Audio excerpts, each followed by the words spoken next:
Deanna, how are you doing today? Doing well. How are you? I'm doing great. Thank you so much for asking and having me here on a Monday morning.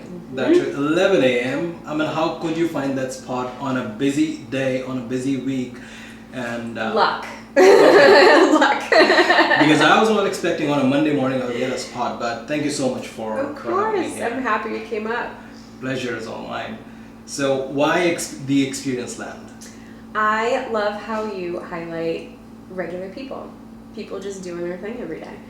And it's not celebrities or people who are, ultra wealthy or anything like that. Just people who are plugging along. I mean, that's the whole approach is all about. Everyone is talking about the celebrities, giving the examples of politicians, just the famous people. What is happening to the average people? Why no one is talking like them? That's why we have you. Thank you so much. You're here. I'm like, I need to start this mission, highlighting people, the ordinary people, because they have a story that is like not planned. They have a story that is not designed. It's the most natural way of living the life. And I feel that that is something that the audience is always looking for, the realistic examples, the real stories. It's real. Exactly. So people, here we are today with Deanna. She's a pet groomer, owns her shop here, and I'll let Deanna introduce, because if I'm gonna start, it will not gonna start. So let Deanna talk about her business and have you guys aware of what she does. Thank you. Well, I am Deanna Belanger. I am a certified pet stylist and certified pet esthetician. I own the Canine Coiffure. I've been in business with the Canine Coiffure for almost 4 years now. I've been grooming dogs for almost 20 years now. Wow. Yes. And I am a one-on-one groomer. So dogs come in, groom one dog at a time. They get all the attention, they go home, the next dog comes in. So Wow.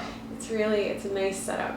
So how did that all start? Because I remember off camera you guys were talking about, and this is for everyone, for the audiences as a reference as well, that Deanna comes from the background of police officers. Her parents are, from the same background. But the interesting thing is that her husband is a firefighter. Yeah. And she's sneaking out a completely different route is an interesting story that we're going to talk about. So, Yeah. So tell me, how did you start this journey? Well, it's like we were saying off camera, my mom worked in hospitals. My dad, he was also in the trades. My grandfather was a police officer, uncles. I have a very blue collar background. I grew up in Medford, which is probably like 10 minutes south from Wakefield. Born and raised there, and also kind of had an entrepreneur side. My mom always kind of had like little side hustles, things like that. So I was kind of growing up like, how can we monetize creativity, things like that. From a very early age, I always did pet sitting and dog walking and things like that. Yeah, I remember I was probably 9 or 10, and my neighbor had a little dachshund, and whenever they would go away, I was in charge of taking care of her and feeding her and walking her and things like that. And I kind of got the idea started in my head, like, hey, I really love being around animals, I can make some money doing it, and I get to learn. It's always changing. Every dog is different. Every cat is different. So I always kind of done that, kind of like I said, like a side hustle. So it was one thing that you were finding it as your passion, but it was Yes, another it thing was that how passion. you can make your passion your profession. Exactly, and I definitely kind of swerved out of the way. I went to college, became a teacher. Wow.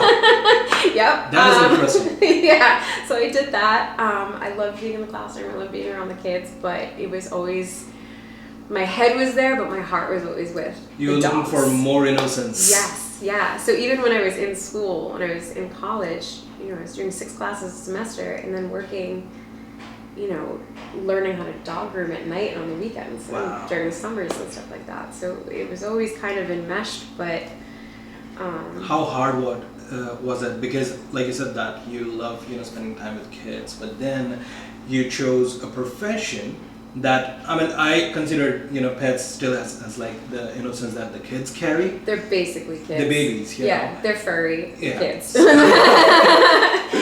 And honestly, people ask me that a lot, and it really, going to school for teaching helped me a ton with this.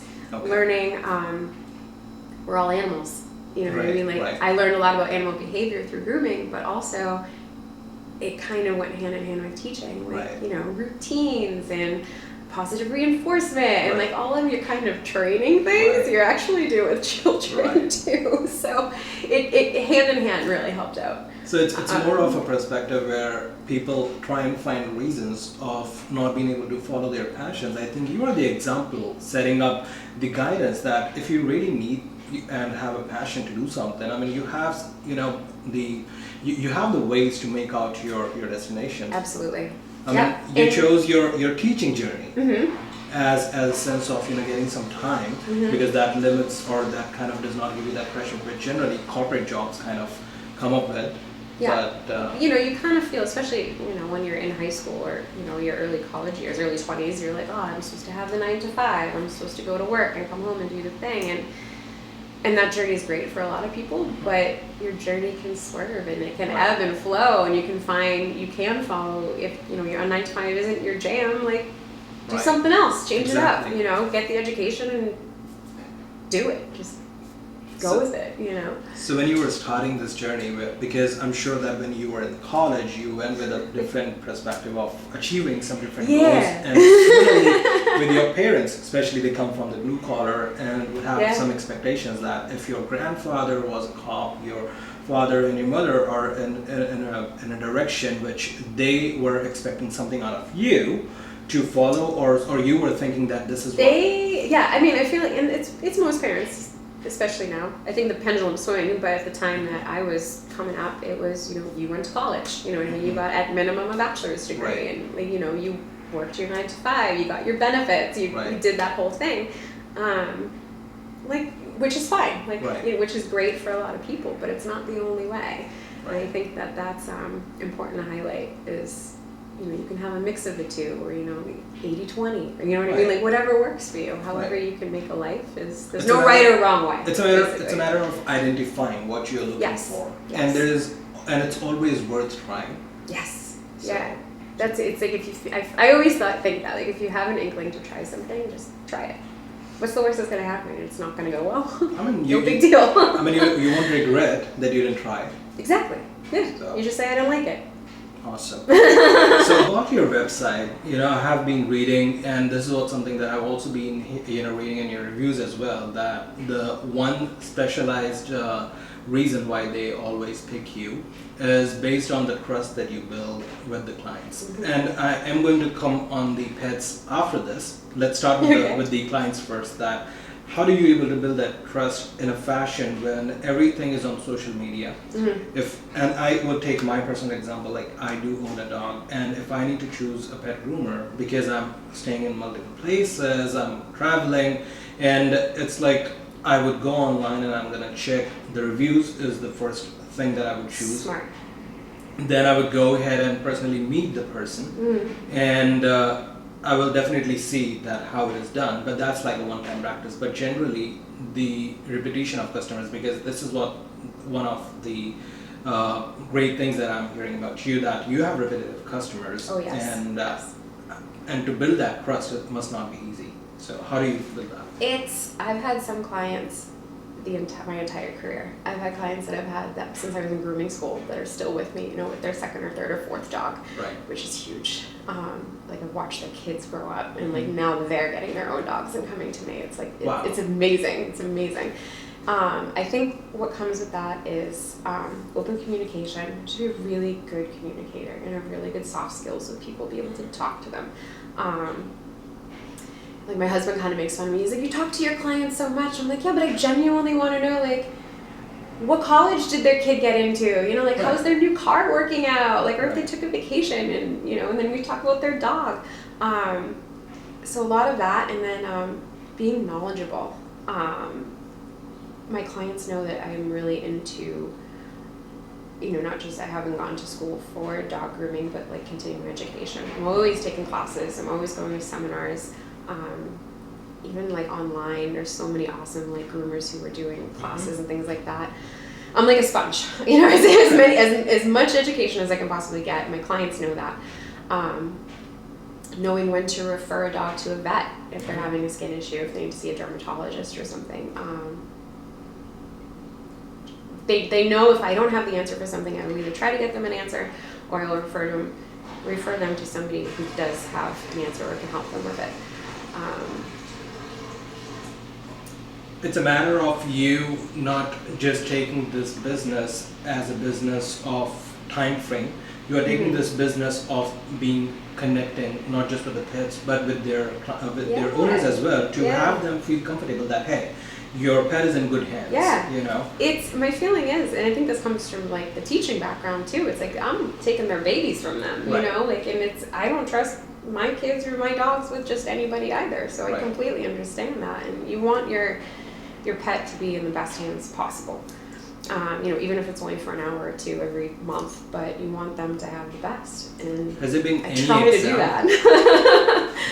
I mean, has there been any example that you can talk about where you did find that a client came in and because they had the bad experience in past? So many. And how did you able to like make them feel comfortable? So my dog cut at a groomer. I knew I always loved working with dogs. I was in college at the time. Got a job at like a corporate salon, just as like an assistant, as like a bather. So I would do nail trims and give dogs baths and blow dry them and stuff. And that's how it all started. So it was like my literally life path changed because of a bad experience at a groomer. So it's like when people come to me, it's like I have first-hand experience of that. Like I know not to take their trust lightly. Right. And accidents happen. You know, we're working with live animals, but we're just always being truthful and keeping those lines of communication open. Good or bad, you have to be able to talk to people for them to trust you. It's a matter of being transparent, I guess. Yes, transparency. You know, like generally when pet owners go and they being given the complete satisfaction, yes, whatever you ask for will be done. Mm-hmm. And I personally have experienced that whatever I have asked for, it's just completely opposite of it. You know? Yeah. And sometimes it's okay because I know that the dog could be stressed, they would not want their nails to be trimmed, and which is fine. But when it comes to the looks and when you see, some cut being done, I mean, that's like an experience. It's very much, it's similar to like a human hairdresser. Like I can't go into, a hairdresser and be like, yeah, I want to be bleach blonde today and like have, 6 foot long extensions. I don't know, like something really kind of off the bat. So if people will come to me and their dog will be a completely different coat type and they want a specific look, you have to be able to talk to them and say like, we can't do that today because your dog looks completely different, but let's try this. Right. Pull up some pictures on my phone and say like, do you like this style? It's similar, but it'll work for your dog. And then they're like, light bulb goes off, and most of the time they leave happy. And I always tell my clients too, if you're not happy with something, like please tell me, like we're gonna fix it together, or we can work towards a specific look that they're going for.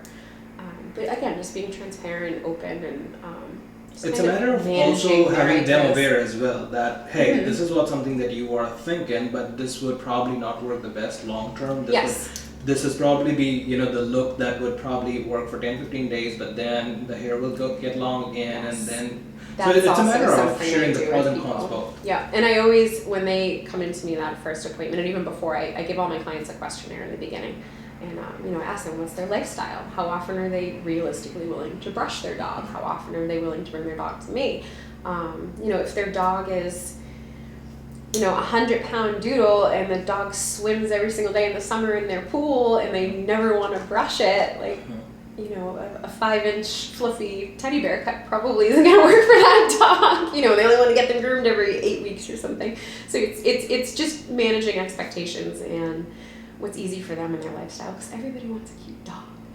Absolutely. So it's like we have to work with what's going to be. And I think that you're not only grooming the animals, you're also grooming their parents, and that's what something is working in your aspect of building the trust. Yes. Because you are, with your education background, it does teach you that how to teach people, but then at the same time you also show them the affection towards the nature of the dog, and also have you differentiate what is the client's requirement versus whether it's going to be working well or not, assuming the fact that this might backfire, because sometimes clients do not like listening to no's. But I personally believe there is never saying no is one attitude, but saying no for justified reasons is a transparency. Yes. And that's something that I believe in, that even if you are doing a pet grooming business or anything that you're doing in life, being transparent is best. Yes. I think one of the keys to being professional is knowing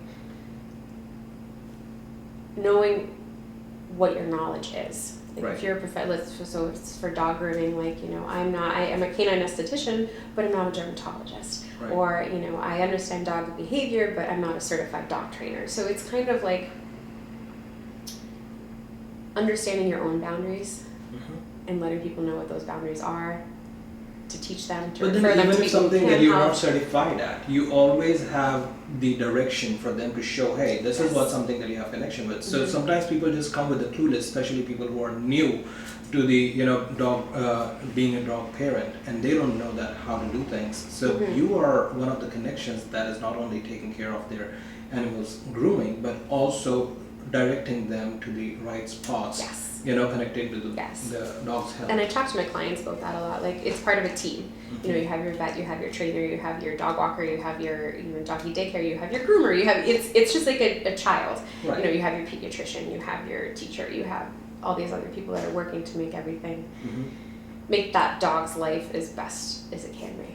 I'm just a little piece of that. But So you did share about building the trust with the clients.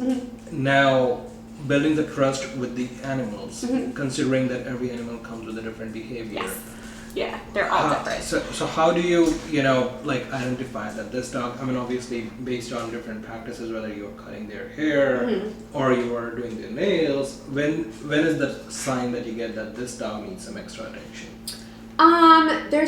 And I've had them over the years where it's just they're very, very uncomfortable throughout the entire process. Usually, again, it comes with experience, but you can start to understand, like, okay, like, they really don't mind the bath. They like the massage. So it's like, kind of extend that part of the grooming a little bit longer, and then they start to realize, okay, this isn't so bad. But there are some dogs that just flat out hate every single bit of the process. So, we can either work with them, like some dogs have to be a little bit sedated to come in for grooming, or I know that I have to put an extra time in my schedule. Like, okay, this dog will take me a half an hour longer because, we have to move a little slower. There are some dogs where we really can't do their nails. I really, they're going to hurt themselves or they're going to hurt me. So you have to take them to the vet. They're going to need extra hands on them, or maybe a little bit of sedation or something like that to get through it. But overall, 99% of the dogs are, they all have a quirk. I tell all my clients that. And that's another thing with the transparency. Like, okay, like, we know Mitzi is going to have an accident on the floor. That's okay. We work around that. But it is a matter of giving them the satisfaction that, hey, it's okay. Yeah, you do your thing, and we'll keep going on it. And I'm always honest with the clients too, like, oh, your dog tried to bite me today, or your dog tried to jump off the table, or your dog eats shampoo, or like, whatever it is. They all have a quirk, and I think it's almost kind of fun for a lot of the clients to kind of hear the bad stuff. It's kind of like a kid where it's like you're expecting them to be naughty, but it's usually just a little quirk, and it's kind of entertaining at a certain point. But that is so cool. Yeah, they're fun. So talking about your connection with the animals, this is where I'm gonna come on the part that. Okay. So when we talk about building the connection, what was your first memory with the animals? And because you did share that you have been born and raised with the cats, but then you did not have your dog until you were 21. So that is a big gap between when you build the connection with a dog and having that grooming business now, then being raised with a cat. So what do you call yourself more, a dog person or a cat person? Dog person. Okay. Yeah. I would say animal lover, dog person. Okay. If that makes sense. So it's a matter that you do love animals, yes. but you connect most with the dogs. Yes. Is there a particular dog that is like in your heart that have left that mark? Yeah. That is always going to be there? A lot of dogs over the years. Like I could go for days about all the dogs that have. The reason why I'm asking this question because I see 3 pictures of these lovely dogs. Those are my 3. Fenway on the left, he was that's my heart dog. That's why I started grooming. And the 2 in the middle are the one in the middle and on the right I have now. But the dog that probably sticks out most in in my head as far as like a kind of changed me was his name is Buddy. He passed last year. Oh, I'm sorry. Thank you. He came from an awesome family. He was a rescue. My friend Danielle, who was a dog walker, we have a lot of dogs in common. She walks a lot of them, I groom a lot of them, but she came to me and she's like, I have this dog that like, he used to be sedated to go to the vet. He can be very aggressive. He doesn't like a lot of people. Would you be willing to try to work with him to get his nails done and maybe a bath?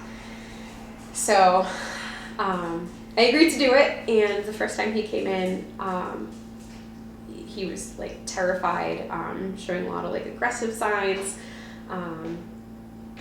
He trusted Danielle, which I think helped him later trust me, but it was work to get him to, even want to be on the table, for me to touch his paws. But over time, I worked with him every few weeks, and after a few months, he would come running in and giving me kisses and jump on the table, jump on the tub. I could do anything to this dog, and he was happy to work with me. Wow. So it really. So you feel special, that you get to be chosen by these dogs, that they're willing to let you work with them. It's a matter that you build your connection with the dog that chooses you or anybody else. Yeah. So that does leave some special connection in there. It's he loved his family, and but he hated everyone else. So I was in the club, and it felt amazing that he trusted me to work with him. How does it feel, especially to the clients, that dog's owner, when a special dog like that leaves? I'm sure that it's extremely hard. It's hard. But what brings it as a companion? Because I'm sure that you do see those clients every now and then.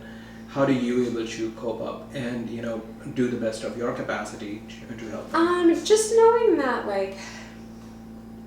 they let me be part of that dog's life and be part of their care team is a huge. It's a huge deal. I don't take it lightly. And even whether it's a short time or whether it's from puppyhood all the way through old age, and a lot of clients they'll get another dog and they come back. Right. So I do get to see a lot of them again, which is really nice. But I think the kind of relationship building that you build, not just with the animals while you are working on them, but the relationship that you have with the clients, it's permanent. Yeah, I saw a funny thing. I think it may have been on Instagram that I'm pretty sure a hairstylist posted it, but it was I'm not looking for a one night stand. I'm looking for you to wife me up. And I'm that's the relationship I have with my clients. We're stuck together now. Right. This is a lifelong thing with your dog. And I think it's really important, that they get to. The dog knows, Mitzi comes in, she's shaking a little bit, she's a little nervous, but she knows, she's come on lady, why aren't you grooming me? I have my routine. So you establish that routine with the client, you establish that routine with the dog, and it just makes the entire experience a lot happier. It's a matter of being surrounded by something that is not, running after you, that on 11 o'clock you need to submit this report, at 1 o'clock you need to, go and attend this presentation. It kind of gives you that time and frame where it's something that you enjoy, it's something that is your passion, you can really put your heart and soul in it. And that's something that every day when it's getting ended and you are going home or walking home, it's kind of giving you that satisfaction that yes, one more day I lived with the choices that I'm making in my life, and it's making me feel proud, keeping my chin up, and giving me that satisfaction that yes, I'm happy what I'm doing. Yeah, even the hard days, even when an animal does pass away, or I've been bit, I've been I'll pull a muscle, or it's physically hard, or it's emotionally hard. But even on the harder days, it's it was a good day. I'm tired, but it was a good day. So. You shared that from your parents' side, they come from the background of being in the police. You also shared that her husband is a firefighter. Did that leave a kind of impression that if you would have chosen those paths, either to be, being as a cop or being as a firefighter, would have changed life different than what you are doing it today? I think my parents. They pushed me towards college for sure, just because of the time frame of when I was growing up. And I think it's funny now to think about it because like, oh, you know, we always wanted better for you. And it's funny that now, like, I'm in a more blue collar trade industry. But I could never imagine doing anything else. You know, there are days where I miss teaching and being in the classroom with the kids, but like not really. You know, I love this. Like it's literally like part of me. Can't imagine doing anything else. How do you advise someone, you know, like coming from the same background like yours, you know, who have a set expectation of doing a certain lifestyle, either being in a corporate or doing services for the government, but not something outside of the boundary that one have ever had in the family, and you kind of open the doors, and you know, for your kids, for you know your nephews, for your nieces, it's a matter of giving and setting up an example that there is something different than the ordinary journey that we are always being showcased off. I think that's what something that you are doing as well. And I think, I mean, especially with my 2 kids, I always tell them, like, do what makes you happy. You know, it's not about being like super duper wealthy or, you know, anything like that. You want to be comfortable, but at the same time, like, you want to leave work at the end of the day feeling like you accomplished something and that you're happy with what you accomplished.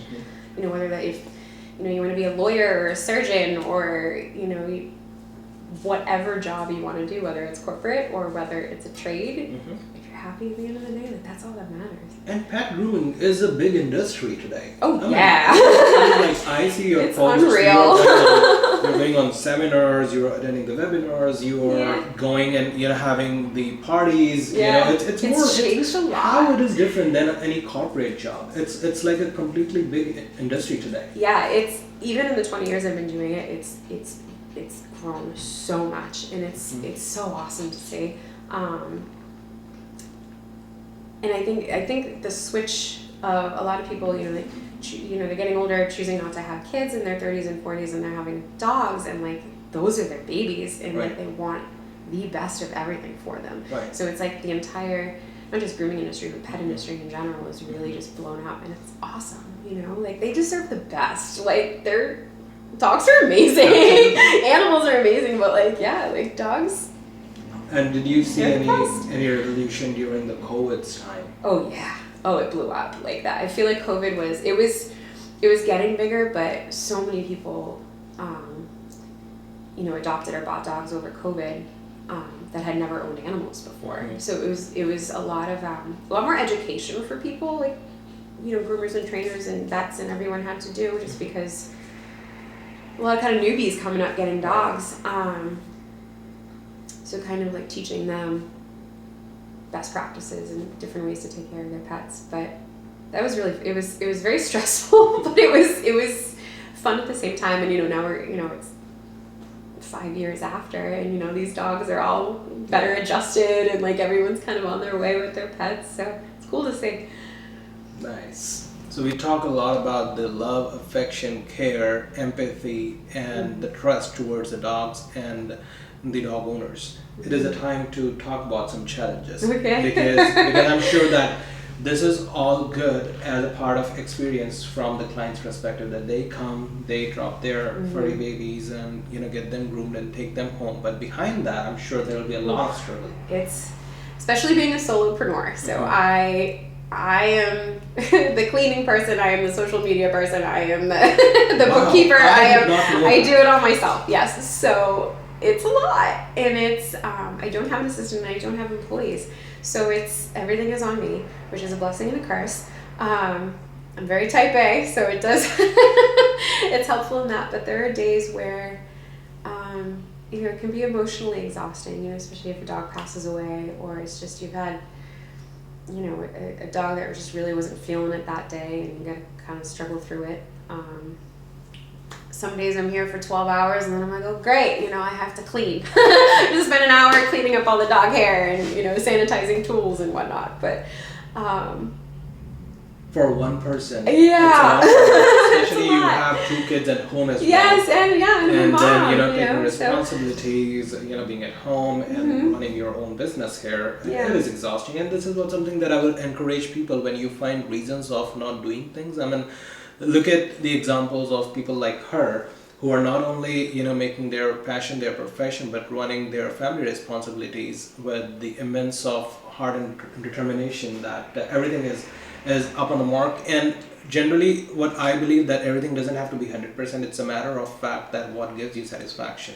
Yes. And like we were saying before, like if your heart is in it and it is your passion, then it makes it a heck of a lot easier. It's hard and it's a lot of work, but it's... What is not hard? What is not hard? People are doing... Exactly. It's that, return on investment. Like, at the end of the day, like, I made dogs feel good. I have a beautiful salon. I have clients who are happy. My kids are happy. Like, my husband's happy. It's when everything is, in the big picture, is good. Yep. That's everything. That's all that matters. I remember. I turned 40 this past year, so now I'm kind of thinking of, like, the second half of life. And I'm like, my kids are growing up and things like that. And I want them to see hard work being put in and the sacrifice it takes to be an entrepreneur, but at the same time, to travel with them or to give them experiences right. that are going to shape you them want to in live the long life term. You live life as well. And I think a lot of careers, they completely absorb people a lot of the times. And I mean, not that this has completely absorbed me, but in a way that I've shaped it myself. I mean, even if it's exhausting, it is your choice, and at the end of the day, you are happy with that choice. Absolutely. Unlike people who are like just living their life because they do not have any other option or substitute, which I don't think that is true. People always have choices. People always have decisions to make or break. It's a matter of being accepting the fact that it's okay to fail. It's okay to you learn. You have to learn. Yeah. And it's whether learning from something hard or learning for, through schooling or training or whatever, like you're still learning. Yeah. Never, ever, ever, ever stop learning. That's my feeling towards grooming and just life in general. Like you can't, day I stop learning, like throw in the towel, I'm like done, like there's nothing left for me. Like you have to always want to improve. Even like somebody had said to me, like there's always somebody that's going to be better than you at the thing. That is true. But keep striving to be better, Absolutely. Like it's fun. It's it's an enthusiasm that teaches and excites you that what is going to be next. And until people, like have that enthusiasm that, hey, what is next? It's like then you're living the same old story, Exactly. Yeah. Or like that saying, like happy people don't change. Yep. You know what I mean? Like it's like, or wait, no, not happy people don't change. Happy people are not afraid of changes. Happy people are, it's, you want to let it come. You know what I mean? Like, bring it on. Like, let's go. So that's the optimistic nature that Deanna comes up with. And before we close the podcast, there is one important question that I do have and a message for people who are looking to get into the grooming business, who are still giving second thoughts or being afraid of how to start. She is doing it all by herself without giving 10 different reasons why she cannot, but beating all the numbers and raising her own example set by working on her social media by herself, by cleaning her place by herself. It's like she doesn't have a reason to why not, Yeah. So what one advice that you would have for new groomers? New groomers. I would say just entrepreneurs in general, just do the thing.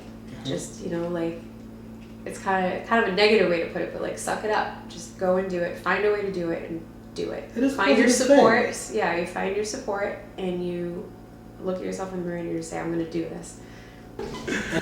Awesome. So I have a couple of rapid fire questions for you. It's going to be interesting that how you give the spontaneous answers for that. You ready for that? Ready. All right. So first thing first, if you were a dog breed, what would you be and why? I would be a mix of a Shih Tzu and a Golden Retriever. Why? Because Shih Tzus because both of them are completely different. Yeah, they're totally different. Yeah, and I don't know what that says about me, but the Goldens are super happy all the time. They're food motivated, and they're like people pleasers. They're down for anything. But then on the other side, I definitely have like kind of like the sassier side. I like nice things. Right. I like, so I kind of have a touch of both, but I'd say I'm more golden most days. There you go. And what is one grooming tool that you just can't live without?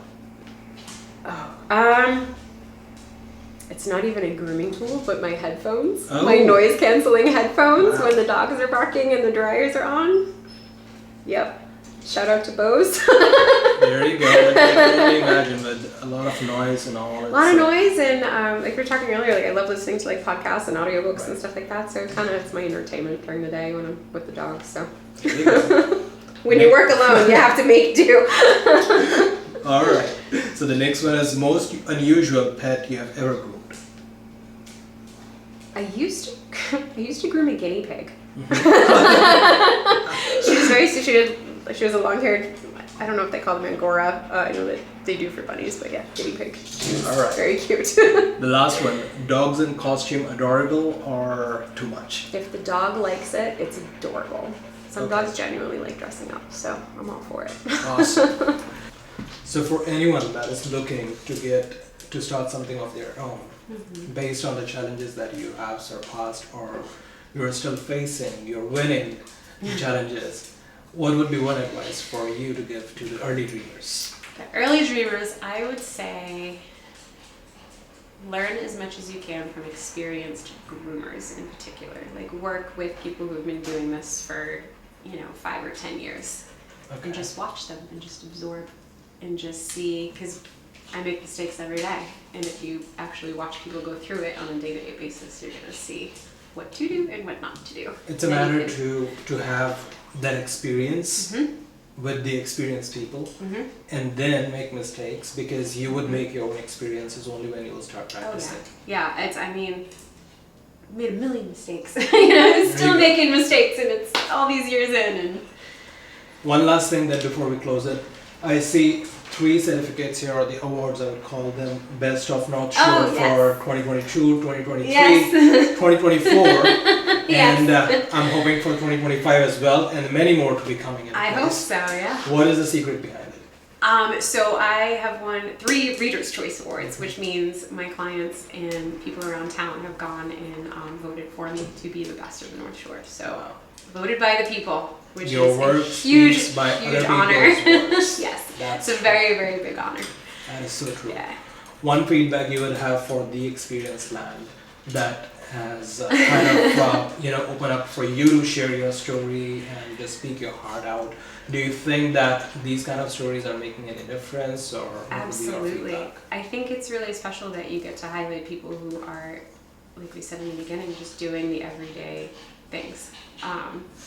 Whether it be a job or a lifestyle or whatever, I think it's really important to know that there's a billion different paths for people to take out there and get inspired. Take what you want from everyone's story and make your own. And I think that's a really special thing to do. Well, thank you so much, guys, and truly appreciate it for Deanna to have this wonderful time and sharing all her experiences. Thank you for And coming we have up. our best wishes to the audience who are looking for grooming sessions, to learn anything about the pet grooming, or just in general about how to start your own business, because she is handling it all single-handedly. You can also do the same. If she can, everyone can. And just feel free to knock the door. I will share the address and the link in the description box, and the location as well. And it was amazing. getting in Thank you touch for with coming up. This Pleasure. was an honor to be the first north of Boston First person to be Boston, featured. first month of the year, Yes. and the first podcast in January. Yes. Thank you. Yay, we Awesome. did it!